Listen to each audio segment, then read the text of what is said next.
अस्सलाम वालेकुम गाइस। उम्मीद है आप सब खैरियत से होंगे। आज हम पढ़ेंगे chapter number 1 the science of biology. इसके अंदर हम सबसे पहले देखेंगे कि साइंस होता क्या है। It is a systematic way of studying the natural world through observations and experiments. मतलब कि हमने ऑब्जर्वेशंस के साथ मतलब कि मुशाहिदा करके कि किस तरह एक्सपेरिमेंट करके पता करना है कि हम जो ये दुनिया है इसके जो नेचुरल वर्ल्ड्स हैं इसके अंदर क्या क्या अडाप्टेशंस चेंजिंग आ रही हैं वो सब कुछ। To make it easier to learn science is divided into different branches like biology, chemistry, physics and maths. अब इतना कुछ इस दुनिया में हो रहा है, अब हम वो सब इकट्ठे एक ही चीज़ में तो नहीं ना स्टडी कर सकते। उसके लिए हमने इसको डिवाइड कर दिया डिफरेंट ब्रांचेस में, जैसे बायो हो गई, केमिस्ट्री, फिज़िक्स, मैथ्स वगैरह में। ठीक है, इसके बाद हम देखेंगे कि बायोलॉजी क्या होती है। Biology is the science of the life. The word biology comes from two Greek letters, bios meaning life and logos meaning study. मतलब कि ये बायो का लफ्ज़ दो लफ्ज़ से निकला है। एक बायो जिसका मतलब है लाइफ के ज़िंदगी के, और लोगोस लोगोस का मतलब है स्टडी। मतलब कि जो भी लाइफ की स्टडी है वो सारी हम बायो में स्टडी करते हैं। इसके अलावा बायो में क्या आता है, it explore structures, functions and interactions of living organisms. मतलब एक लिविंग ऑर्गेनिज्म है वो किस तरह से काम करता है, उसके अंदर इतने सारे फंक्शन एक ही वक्त में कैसे हो रहे होते हैं, इतने सारे स्ट्रक्चर्स हैं। मतलब बाहर से देखने में कुछ हो रहा था लेकिन अंदर बहुत से काम एक साथ चल रहे होते हैं, और एक इंसान का दूसरे इंसान के साथ क्या रिलेशन है ये हम पढ़ेंगे बायोलॉजी में। इसके साथ हम स्टडी करेंगे बायोलॉजी की 3 फील्ड्स को। जो मेजर फील्ड है उनमें ज़ूलॉजी, बॉटनी और माइक्रोबायोलॉजी है। अब जो ज़ूलॉजी है इसमें है स्टडी ऑफ द एनिमल्स। मतलब एनिमल्स जो जानवर वगैरह ना उनकी स्टडी कहाँ होती है, ज़ूलॉजी में। इसके अंदर एनिमल्स के structure, function and behaviour and diversity. Diversity का मतलब होता है उनकी वैरायटी किस तरह की, इतने सारे एनिमल्स हैं, सबका कोई ना कोई फंक्शन भी डिफरेंट होगा, स्ट्रक्चर डिफरेंट होता है, बिहेवियर, रहने का तरीका, कुछ घास वगैरह में रहते हैं, ग्रास में, कुछ वैसे लैंड में रहते हैं, उन सब का। इसके अलावा अगली फील्ड है वो है बॉटनी।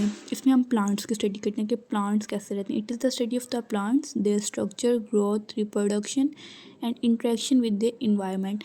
अब प्लांट है वो हर प्लांट भी एक तरह का नहीं होता। कुछ वो वाले इलाकों में, सहराई वाले इलाकों में कुछ पौधे उगे होते हैं, कुछ नमकियात के एरिया जैसे समुद्रों के पास होते हैं, कुछ वो होते हैं, सब भी एक तरह के नहीं होते। इनकी स्टडी करना कि इनका स्ट्रक्चर किस तरह है, हर प्लांट किस तरह काम करता है, उनकी ग्रोथ किस तरह होती है। फिर इसके बाद है रिप्रोडक्शन। जैसे प्लांट्स के अंदर सेल्फ पोलिनेशन भी होती है, क्रॉस पोलिनेशन में, तो मतलब किस तरह वो आगे बढ़ते रहते हैं। और उनका इंट्रैक्शन विद द इन्वायरमेंट, और उनका इंट्रैक्शन मतलब जो उनको इन्वायरमेंट मिला होता है वो कैसा इन्वायरमेंट है, कि उसके मुताबिक उनको पानी की पूरा पानी मिल रहा है कि नहीं मिल रहा। कुछ इलाके होते हैं जहाँ नहीं ज़्यादा बारिश होती, कुछ होते हैं जहाँ ज़्यादा बारिश होती है, उस हिसाब से प्लांट को देखना। फिर आती है माइक्रोबायोलॉजी।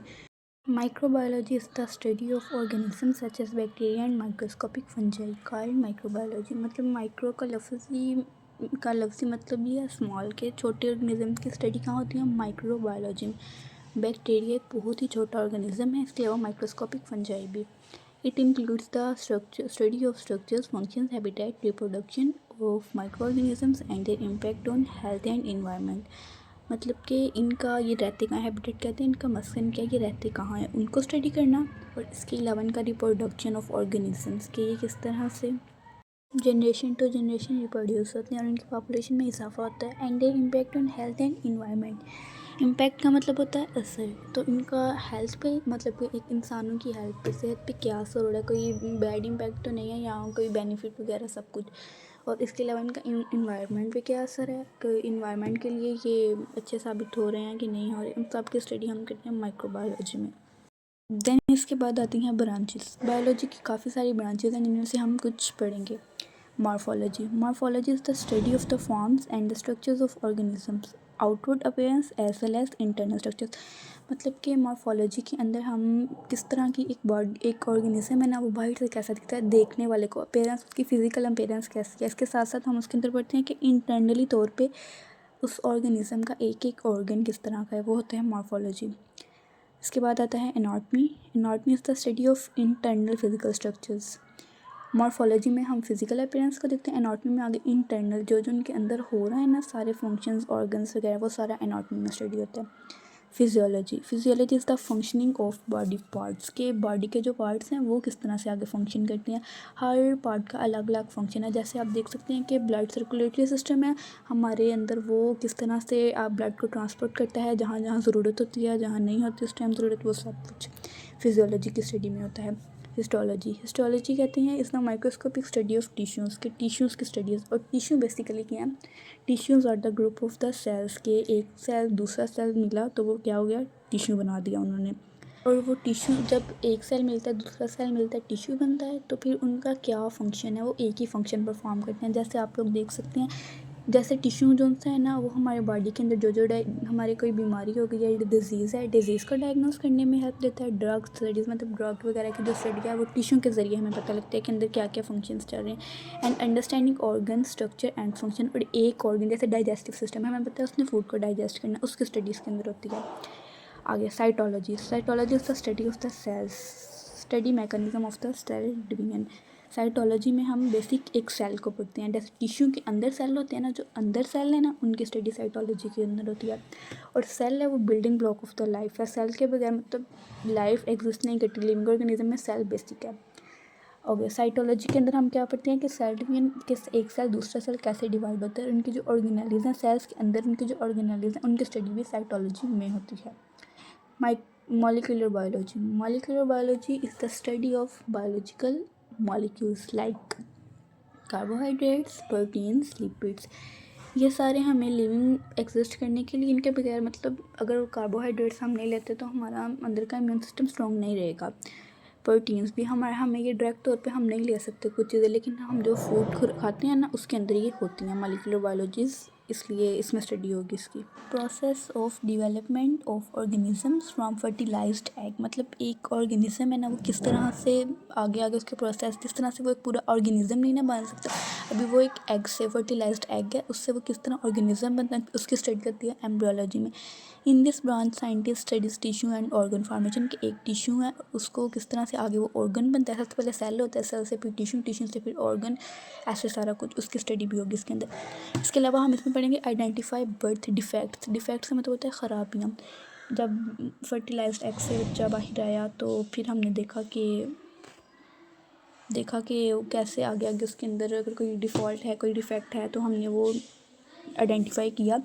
और इसके अलावा डिवेलप मेडिकल ट्रीटमेंट्स, और अगर कोई डिफेक्ट है तो उसके मुताबिक उसका क्या ट्रीटमेंट होगा, उसकी हम स्टडी एम्ब्रियोलॉजी में करते हैं। Genetics is the study of the jeans.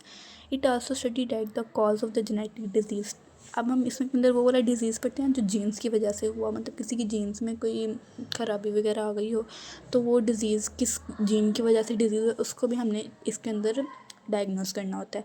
Develop better varieties of the plants and animals, और जेनेटिक्स की स्टडी के अंदर हम क्या पढ़ते हैं कि एनिमल्स और प्लांट्स दोनों की वैराइटीज़ मुख्तलिफ इकसाम।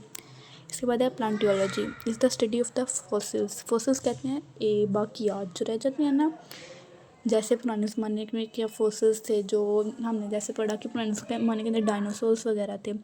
डायनासोर हमें वो उसको कैसे पता लगा, क्योंकि हमें बहुत टाइम पहले डायनासोर थे, लेकिन हमें उसका कैसे पता लगा कि जब हमने देखा रिसर्च से पता लगा, उनके बाकियात मिली थी, उनके छोटे छोटे पार्ट्स वगैरह मिले थे, उससे हमें पता लगा। और ये स्टडी किसने, प्लांटियोलॉजी में। एवोल्यूशनरी हिस्ट्री ऑफ ऑर्गेनिजम्स भी प्लांटोलॉजी में स्टडी होती है कि इनका बैकग्राउंड क्या है सारा, ये कैसे कैसे एवोल्यूशन का मतलब होता है आगे प्रोग्रेस करना, किस तरह से ऑर्गेनिज्म से आगे दूसरे में वो चेंज हुआ। Taxonomy is the classification of organisms into groups on the basis of similarities and differences. Taxonomy में ऑर्गेनिज्म को क्लासीफाई कर दिया था। तो देखें, अगर सारे जितने भी ऑर्गेनिज्म है सबको एक क्लास में रखा जाएगा तो हमें कैसे पता लगेगा कि ये कौन सा ऑर्गेनिज्म है। जैसे कैट, डॉग और फ्रॉग सारे एक में रख देंगे तो हमें मतलब नहीं पता लगेगा। पहले जो साइंटिस्ट वगैरह थे उनको नहीं था ना पता लगा तब, क्योंकि उनकी एवोल्यूशन नहीं थी ठीक से। तो उनको हमने क्लासीफाई करने के लिए कैट्स को एक ग्रुप में कर दिया, डॉग्स को एक ग्रुप में, मतलब डिफरेंट ग्रुप्स में on the basis of similarities. या तो वो ज़्यादा सारे सेम हैं तो उनको एक ग्रुप में कर दिया, या तो अलग अलग हैं तो वो एक ग्रुप कर दिया। अब यहाँ पे हम पढ़ते हैं कि फॉसिल्स की डेफिनेशन क्या है। Fossils are the remains of the plants and animals और प्लांट्स दोनों का जो रिमेन्स बच जाता है ना, वो that were preserved in rocks and geographical formations. जो रॉक्स वगैरह में ये जो पत्थर वगैरह होती हैं ना, उनके अंदर प्रिजर्व्ड हो जाता है ना, बाद में खुदाई से या वक्त गुजरने के बाद पता लगता है कि ये फॉसिल्स हैं और ये किसकी हैं, तो फिर सारा उसको लेबॉर्ट्री में डायग्नोस करके पता लग जाता है। यहाँ पर फॉसिल से रिलेटेड हम एक MCQs भी देखते हैं कि ओल्डेस्ट सबसे आपको क्वेश्चन आ सकता है what is the oldest fossil. तो आपने इसका बताना है साइनोबैक्टीरियम। बैक्टीरियम हमने यहाँ इसलिए लगाया कि बैक्टीरिया प्लूरल के साथ लगता है और बैक्टीरियम सिंगुलर के साथ, और उसको वो कितने मिलियंस पहले मिला, 3.5 मिलियन ईयर्स अगो। एक MCQ है आपका। ओके, आज हम इतनी ही ब्रांचेस पढ़ेंगे, तो कल की क्लास में हम बाकी की रिमेनिंग ब्रांचेस पढ़ेंगे।